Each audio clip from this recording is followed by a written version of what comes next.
Welcome, ladies and gentlemen, to the first episode of the Coffee Talks podcast. Welcome. What's going on? The clink. Maggie Miles is here with us today. My name is Butler. Thank you so much for joining us on Coffee Talks. Many of you may have seen a year ago we did Coffee Talks as a video series, and then it stopped. And it has ended. But I am back. I realized how hard it was to do it all on my own, and so it's going to be a lot easier with doing more audio focused and less video focused. Obviously, we still have the video. We'll say hi to everybody on YouTube, and but we'll just do the one shot for YouTube, and I think it'll be easier. But if we get more of a budget and more of a crew, maybe we can do more angles and stuff like that. Yeah, we've got a huge crew behind this camera, working out all that behind every mic, everything. Your dog, it's basically. Yeah. Is he in here? He's literally so small that he could be running the camera. Yeah. Anyways, welcome to Coffee Talks, everybody. Thank you so much for joining us today. Today is a momentous day. Not only because Coffee Talks is back, but because Maggie Miles' single has been out for 12 days. 12 days? Yeah. And it just surpassed 10,000 streams on Spotify. 10,000 streams. Oh my gosh. What? It's so cool. Yeah, like literally today. Not sure when this podcast will be released, but today is February 7th. February is when 7th. we are recording it, and it came out on January 25th. 25th. Yeah. Yeah. So it has been quite the ride. I'm in disbelief. Yeah. I'm sorry. So cool. No, but really, yeah. No, it's surreal. I woke up this morning and I kept, I've been checking it, the past week, just watching it kind of go up, and I'm like, this is insane.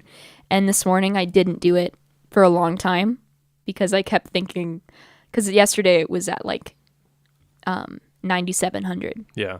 And I was like, okay, I don't want to check it because I don't want to just assume it's going to be at 10,000. Right, yeah. But it's been increasing by about increments of 1,000 to 2,000 per day. Yeah. So I was like, all right. And I waited till around 1 o'clock noon. Mm-hmm.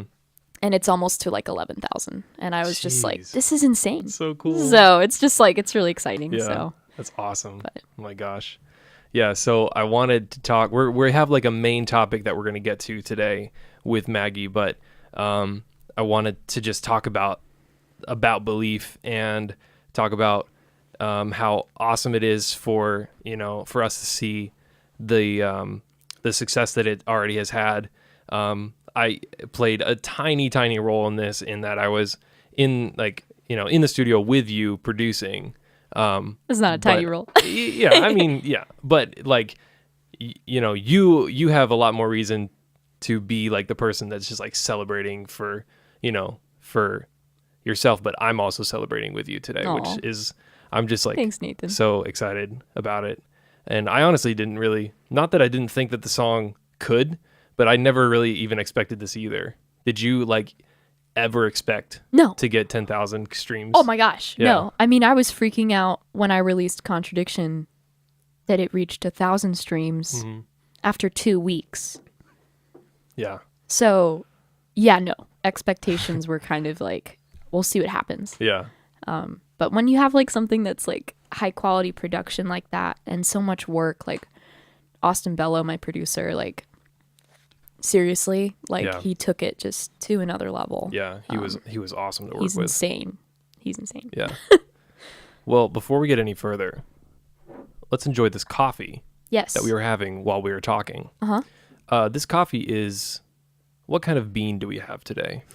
My dad brewed it upstairs.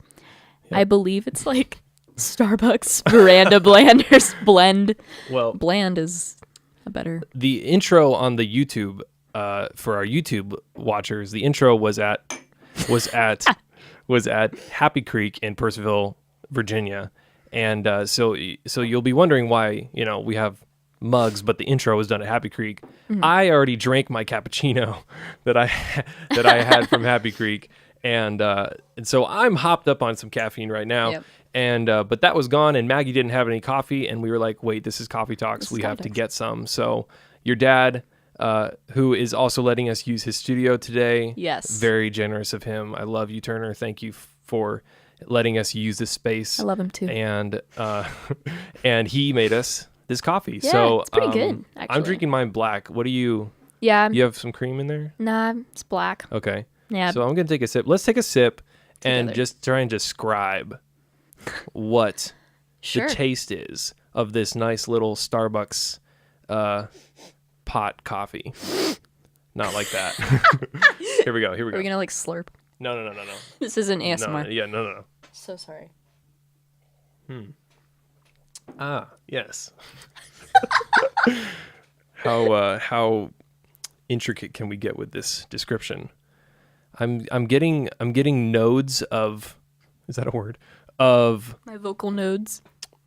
it's got a very coffee forward taste. No, it actually is pretty smooth. It's actually a great cup of coffee. Yeah. No, I Like, actually don't have. I would anything drink to- this. If you were, because typically coffee is kind of ranges from like sour and bitter. Hmm. I'd say it definitely is not a sour cup of coffee. It's not quite bitter, but it leans more bitter than Yeah. it does sour. Yeah. But it's good. No. I prefer that I over like- sour Absolutely. cup of coffee. I don't like acidic. Like I'm No. not a huge acidic coffee Yeah. fan. So I like the smoother and even more bitter stuff, which is actually why I kind of like Starbucks. The I'll drink some Starbucks every once in a while because like for the burnt taste, Okay. if Yeah. that makes any sense. Yeah. So we'll keep trying out some coffees every episode and describing Pretty to good. you how they taste. It might end up being, your Keurig coffee every time, but hopefully not. Hopefully we can get out to Hopscotch, Oh man, I would love that. Yeah. King Street, Sidebar, some of my favorite coffee places in town. Also, I feel like I'm saying this like it's our show. Like we're know. we're gonna be doing this, which it might actually not be a bad idea. I would totally do that if you wanted, but I mean, Because like it the is idea Butler. is like I interview people, like different people every time, but also we could have our own show an interview and we interview could people. Yeah, Sure. that's an idea. That was my On mouth camera? making a noise. This This is happening right now. Let's noise. do that. Let's make that a thing. Yes. All right, so let's get to the topic that I kind of want to talk about today, which is something that I have been thinking about a lot recently, even with me wanting to start up Coffee Talks again. This has been a question that's been in my mind for a while. The question is, how often does content quality hold us back from content creation? And because I personally find myself all the time saying, if I just had a nicer camera, if I just had a studio, if I just had this, if I just had that, I would be putting out so much more content. And fact of the matter is, we're recording for our YouTube watchers, we're recording this on my iPhone. And so I've pretty spent cool. years saying, I just need a nicer camera, when I've had in my pocket yeah. the iPhone 8 Plus, which is an amazing camera, Got and great the quality. 10 is even better. And so I've had that at my disposal for so long, and it's held me back from putting out content. Yeah. You know what I mean? And obviously we're recording really nice mics in a Totally. studio, in a, home studio setup today. Most of this stuff isn't mine, but you could also argue, hey, you have friends who you could ask, instead of being like, oh, I don't have a studio. Well, you have a friend probably who would be willing to let you have one. Yeah. So talk to Yeah. me a little bit about, like, answer that question, maybe even for yourself Oh, yeah. personally. Yeah. How often for you does content quality hold you back from content creation? Honestly, I do the same thing that you're saying. Yeah. Of just like, I don't really want to post this, even if it's like a really cool picture. I know for me personally, I don't know if this is just like my age group, if it's like the demographic that I'm part of, like the area I live in, but like aesthetic on your profile page itself is like this huge thing. And it's funny because like Instagram has this new feature where you can like archive pictures. And so every once in a while I just go and like purge, because I don't really know like what my aesthetic is as far as like visually speaking. And so, you know, I go back and forth like luckily with releasing this new single, that gave me more of an excuse to be like, okay, I'm going to kind of like wipe this clean, and like this is going to be the focal point because I want to press that I released a single. Mm-hmm. And so I was kind of using that to my advantage of like, that's what I want to put out there. But then as far as like what it is I'm putting out there, that's what I struggle with. Mm.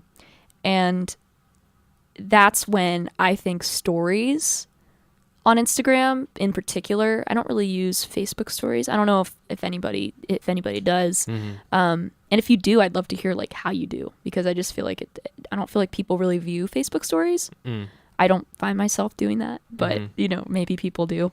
But yeah, stories are a great way that you can interact with your followers. And I feel like your personality, and I know I've mentioned this to you, like I feel like you can really allow your personality to kind of flourish through your stories, and through your Instagram in general. And people can sniff out, you know, if you're being real, if you're putting on kind of a front of like, this is my social media personality, and then this is like who I am, like really. And I think there just needs to be a balance of like, you're not allowing every nook and cranny of your life to be displayed on your Instagram.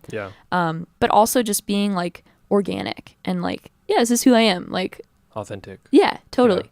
Like I know if I do a live stream, like sometimes I struggle to play a G chord on guitar. Like I'm just like, and I like just forget really basic things. Like being real with people, that's just like the best thing you can possibly do. And then going back to like, as far as like equipment or accessibility to having like maybe like a space like this or a nicer camera, there's this YouTuber named Casey Neistat. And you guys have probably heard of him. You've probably heard of him. Yep. Fantastic, just creative personality on so many different platforms. And there was a while there when he was like the biggest name on YouTube for sure. And I was like obsessed with his videos and just the way that he displayed his content. It was just so unique and cool. And I remember thinking like, how do I like become like that? Like, how can I do that? And he did a video on it, and he was like, guys, like honestly, like it has nothing to do with the camera I'm using. It has nothing to do with the tools that I'm using. I'm just using like, because back in the day when he first started doing this stuff, he was using like disposable cameras. He was using like digital cameras, and he's like, it doesn't matter. It's all about the creativity behind it and using what you have to your advantage. So if you have like an iPhone 4, it doesn't matter. Like use what you have to your advantage. And as long as you're putting something out there that you bring to the table and you feel like you're kind of the only person that can bring that to the table, and you're worried about whether it's a podcast, whether it's like a mixtape you made on GarageBand, like whatever it is that you're doing, you're like scared you're not a good enough photographer, you know, creativity just in general, like art, like just do it. Honestly. Yeah. Seriously. That was kind of a long thing to explain that, but seriously.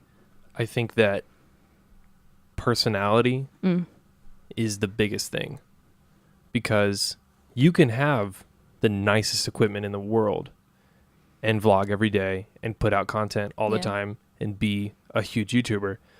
But for me, if I don't feel like I relate to you, whether it's your personality, don't care, then I will not watch you or engage with any of your content. Yeah. And so, but and the opposite is true. If you don't have the greatest quality content, equipment, but you're making content that I care about and I care about your personality, I could not give a crap about what the quality of your videos looks like. As long as there's some quality, then I will like totally invest in that. Yeah. And I think Olin Rogers is probably like the biggest example of that for me, you know, and Balloon Shop, like back in those days when they were making videos that were so funny, that had such an impact on my life and Rhett my and Link humor. back in the day. Rhett and Link back in the day. Yeah, I used to watch them in like 2008, 2007. They were just the best ever. Yeah. Yeah.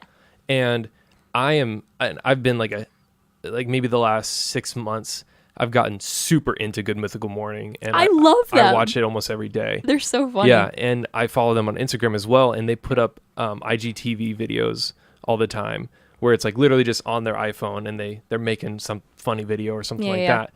I'll watch whatever they put out. Yeah, I don't care if they're taste testing potato chips. Oh yeah. I love that series. And anytime they do the food thing, I'm like, I want to watch this immediately because they're just so funny. Yeah. They're just so funny. I could watch them for 15 minutes. Yeah. Like literally there was one episode where they were testing out which cleaner like product was the best. It was like Windex. Yeah. And I'm like watching them like, this is the best. Yeah. You know, and because it's Rhett and Link. exactly. Because I like them as people. Yeah. Yeah. They're really and that is just such a great example. And there's another couple called, oh my gosh, Rhett and Link are a couple. No, couple. sorry, yeah, no. What? Oh my gosh, hold on, I'm gonna look it up really quickly because I just found them on YouTube the other week. If I can type the word YouTube, that would be great. Evan, oh gosh, and Rebecca. You know what? Forget it. I'm sorry, I can't remember what their name, but they're a couple. They're on YouTube. They make really Chip and cool. Joanna? No. It's not them. They make really cool kind of DIY videos, and they had this video. The first video I ever saw by them was their cat deciding which kind of tape was the best between like duct tape, Scotch tape, and they were like the thumbnail was like, what kind of tape is the best? Yeah, and I was like, this looks, and there was a cat on it. I was like, this looks interesting. And I was checking them out. So I was like, what is this? Yeah. All they did was they put strips of tape on the floor, and their cat would walk up and like lick one, and whichever one it would lick, they'd be like, that's the best. That's it. And it was like 15 minutes of this, but they were so authentic and genuine and sweet, and they were just laughing the whole time, having fun. And I was like, I love these guys. It's almost like you could like relate. Like I feel like me and Kelly would do that. Like we'd do that with Poe or something. Like our cat. Like just like joking around of like relatability. Right. Exactly. That's so cool. Yeah. That's so attractive in general. Yeah. Just being able to relate with people. Yes. Totally. And so I think like all of those examples go to say that just be you. Just be yourself. Yeah. And I'm always trying to think about that, like, because obviously like Butler is like my stage name, and and people at my work call me Butler all the time. Oh yeah, fun, everybody calls you Butler. Yeah, and so like it's fun, but I'm also always thinking like, is my real life is like Nathan Bittner, a completely different person than Butler. Whoa. You know what I mean? And I don't want it to be. I want it to be kind of seamless because I want people to be able to relate to things that I talk about on the podcast or write in my songs, And so I think it just goes back to being yourself, and to not let the quality of your content in the beginning hold you back from just putting out stuff. Yeah. Because your quality can always get better, but that is very true. Yeah. Yeah. It can always get better, with more money that you make in life, or if you just opportunities. Yeah. Age. Exactly. Everything. But you're never gonna get the chance to have your quality get better if you never put anything out. Dude, that's the biggest thing. Like, I don't know who's watching this right now, but if you're like, say you're like a high school student and you just want to be a musician, or you've been dying to pick up a ukulele or a guitar or piano or something, like my best advice to you is to just do it and like not be afraid to suck. Yeah. I don't remember who told me that. When I was like 16 or 17, I was like so afraid of like sucking at guitar and like writing on guitar. And they were like, kind of literally, quite literally, they were like, you need to get over yourself. Oh my gosh. It wasn't me, was it? I don't think so. I mean, you've sounds like like definitely maybe said something I things in said. my life where I'm like, dang, yeah, he's right. But no, like it was like I needed to hear that though. I Yeah. needed to hear like you might suck, Right. but that's okay. Yeah. Because if you keep working at it, like you'll probably not suck anymore. Right. Exactly. And you'll never not suck unless you do it. Yeah. So that's, yeah, cheers to that for sure. When I was, let's go ahead and clink. Yeah, clink to that. Clink to that. That's going to be a thing. Yeah, I dig that. Clink, hashtag clink to that. When I was 17, I had just started to get into like writing songs, and It's always the age. that was really when I started getting kind of into. It's always the age. Like 16, 17. Yeah. Sorry. That's when I started kind of being like, oh, maybe I want to do this. Yeah. Maybe I really like this. Maybe I want to make this a thing. And I went to a show, Sleeping at Last. I think I've told you this story before. Love them. Sleeping at Last, so good. Went to their show. It was one of the first shows I've ever been to. And afterwards, got the chance to meet Ryan, the guy who... like, You met him? Yeah. What? And You tell me this. I didn't tell you this? No, that's crazy. So I got to meet him, and I asked him, I was like, hey man, what kind of advice would you give to an artist who is just starting, who doesn't really know where to go, how to do it, but I would love to do this for a living? What would you say? And he literally just said, make it happen. And I was like, what? And I was like, okay. And he's like, just make it happen, man. And I was like, okay. And then At the time, you're like, okay. yeah, I was kind of jerk. like, what? And just the more that I thought about it, I was like, it's very true Yeah. that you just need to make it happen, make whatever you want to happen, and you do Shoot. that through just like you said at the very beginning, just doing it. And I literally went home from that show, and it was November. That must have And been so inspiring. Oh yeah, and I went home and recorded a 3-song Christmas song EP and released it on Noise Trade. Wow. Throwback. on GarageBand by myself with a crappy mic that I had, and put it on Noise Trade. And I remember the second that I posted about it on Facebook and said, hey, I released this. If you want to go listen to it, it's there. The feeling that I had was the first time I'd ever felt like this is what I want to do. Yeah. And So awesome. and that it was like literally from then on, it just was like it was like a rocket ship. And so it was like, okay, well, I did that, so now I guess I can do something else now. I guess I could do like one of my songs. Exactly. That's like so scary. Yeah. Oh man. Just Going from covers to like, totally. oh my gosh. Yeah. And so that gave me just like the boost that I needed. Like that first hump that you need to get over as an artist Yeah. is literally the first thing that you put out. Oh, totally. 100%. And I would say that's probably true in any form of art that you do. You know what I mean? Like even this right now, this first episode, I've been wanting to do this for probably, I mean, Several years. months. Oh. Well, so no, you're right. I've been I've wanting only to known do about it for several months. Yeah, but- I've been wanting to do this, like Gotcha. podcast, coffee talks, make it a thing. I've been wanting to do that for months. I've had the idea for coffee talks for probably 2 or 3 years. Oh, wow. And here we are today, It's awesome. and it's like we're doing it. But it took me a long time to finally just get over the hump of like, Just gotta do it.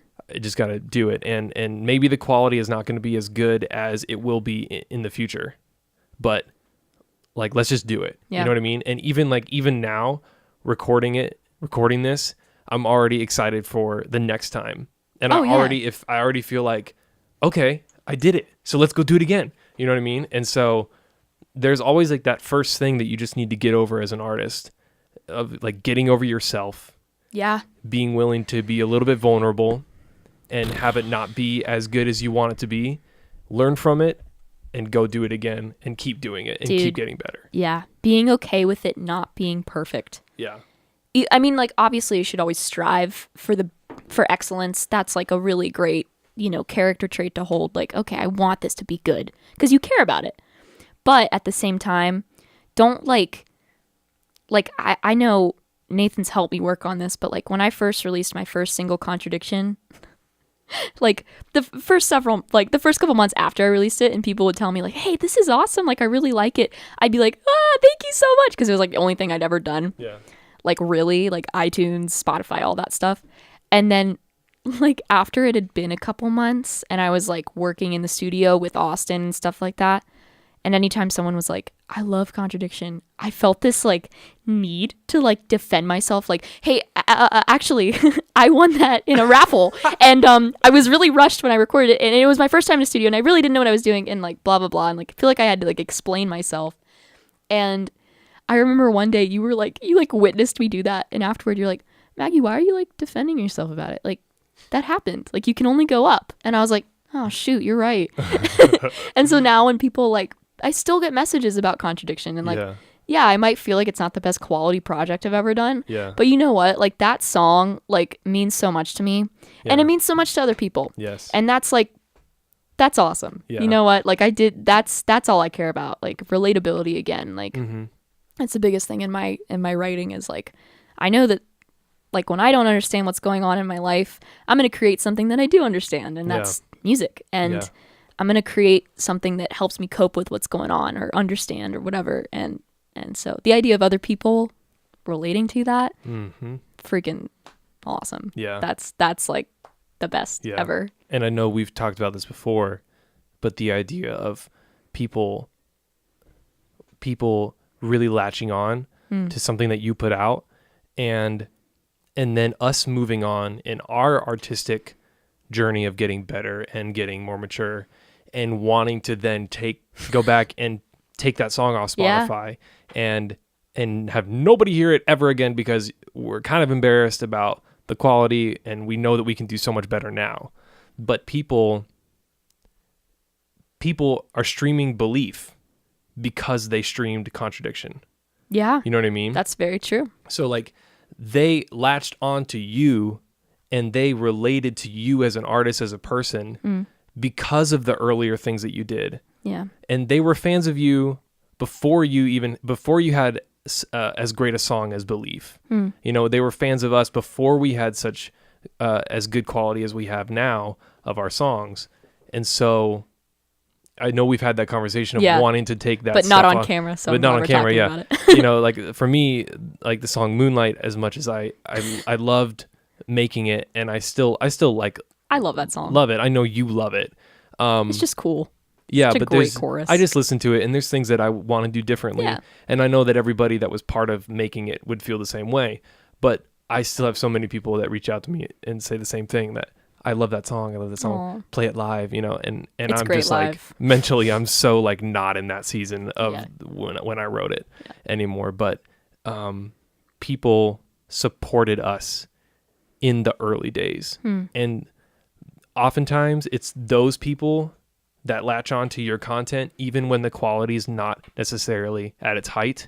It's those people that are the core when you finally get to a point where your quality is high. 1,000%. Yeah. Yeah. I remember my dad telling me that. Yeah. Like when we first sat down, like my family, when I got home from the studio from the first day, and it had recorded some other stuff that I won't get into that too much, but we there might be more. Whoa. And I remember we all listened to it, and we were all like freaking out. We're like, oh my gosh. And like my dad's like, Maggie, you have to understand, like the people who like really were there when you were like on SoundCloud or whatever doing your weird ukulele rap stuff, like those are gonna be your peeps forever. Yep. And I was like, whoa, that's so wild to think about that they even cared back then. So that's a really interesting thought, because I was thinking about it even today, in that I've written down on my phone as kind of a question to myself. Every time that I post something or do something, release a song, post something on social media, make a podcast, make a video, is that reaching my community? and the people who you just mentioned, that core group of people who have been with you for so long, they're the people that there are true, I don't like to use the word fans, but there are true fans. They are our true supporters, our community. And I was thinking about it today. I was like, what if I wrote down a list of the names of the people that I can think off the top of my head who are my true supporters? Yeah. Like I was like making this podcast, this video, I was like, who is going to listen to this? Not in like a negative way, like who in the world's going to listen to this? Because I don't really care. Like, if nobody listens to this, I'm just doing it because it's fun. It's definitely the same people who support your music. Yeah. And it's not even like it's like you as a person. Like they're like Butler. I support him and like what he does. Yeah. And because of that, I support the art that he does. Right. And it's like, it's kind of almost like this flow chart. Yeah. And like, I feel like it's definitely more intense as a local artist because you see those people who support you on a regular basis. At least I feel like for us, because we're frequent like coffee shop hoppers and like, like my music's played in those local coffee shops, which is so weird to say. It's so cool. It's so cool. But like, that's something that, you're seeing these people. And I think it's important. You always want to make an effort. Like, that's why I love doing shows too, is like after a show, just like thanking someone in person. Like, thank you for supporting me so much. Like, it's one thing, like obviously you do it while you're on stage. Like, sometimes I just don't even know what to say because I'm just so overcome with this gratefulness of like, people actually care what I'm doing. Like, this is so cool. But also just like after you're playing, just going up to them and be like, thank you for listening to my music. Thank you for caring enough about my music to come and see it like live. And just, that's, I know for every artist listening, like that is like, ooh, it makes you giddy just thinking about it. It's the best thing ever. Yeah. And taking those people and like the idea that I had of like writing them down, writing those names on a list and then looking at that list and being like, is the content I'm creating going to resonate with these people? And when you have like a name to that, whoa, I was like, whoa, I better be that's wild sure of what I'm doing and putting out and not be like fake about it and be myself. Totally. And reach and resonate with these people because they are my supporters. And I think if you can, as an artist or even a small business owner, or even people like, I think of like the Catherine Phillips and like the Rachel Sales who like their Instagram is like a brand. Not necessarily, they're not necessarily like artists. I mean, I would call them artists for sure. Like putting out music, like we are, that we're specifically doing that. But they are creating a brand, and I would love to have Rachel in some time to talk or Catherine in some time to talk because I know that they kind of treat it like a business. They're on their hashtag game like crazy and everything. But Rachel really inspires me. Hi, Rachel, if you're watching or listening. Love her so much. And Andrew, love you guys in that how you guys are approaching social media. And it just seems very authentic and very real. And also I can tell that she's treating it with a kind of business mindset, which I'm totally okay with. Yeah. She has like this perfect balance. Yeah. That's something I would love to strike, and I'm hoping I'm getting closer to it, but like it's like you were saying, like it's like her real life, like she's showing pictures of her baby like crying sometimes, but then it's like underneath it's like explaining like the picture, but it's not like the annoying like this is real life. Like she doesn't address that. She's just saying like, today my baby pooped all up its back and we had to find a new outfit or whatever it is that she's like talking about. And then on her story she's like, hey guys, like I've had a lot of people ask me how to make my kombucha. Like, get a SCOBY. And I, like, didn't even know what a SCOBY was, so I, like, DM'd her, and she's like, this is a SCOBY, and whatever. But, yeah, anyways, it was just, like, so cool to just doing things like that and just being real life. But then again, like, treating it like, this is actually like, what I want to do, like, with my life as a living. And so cool. Yeah. Yeah, I would, to encourage you, like, I know you may feel like I need to get on the business side of things. Which, is definitely true. And maybe one day, maybe one day you'll have somebody to do that for you or something like that.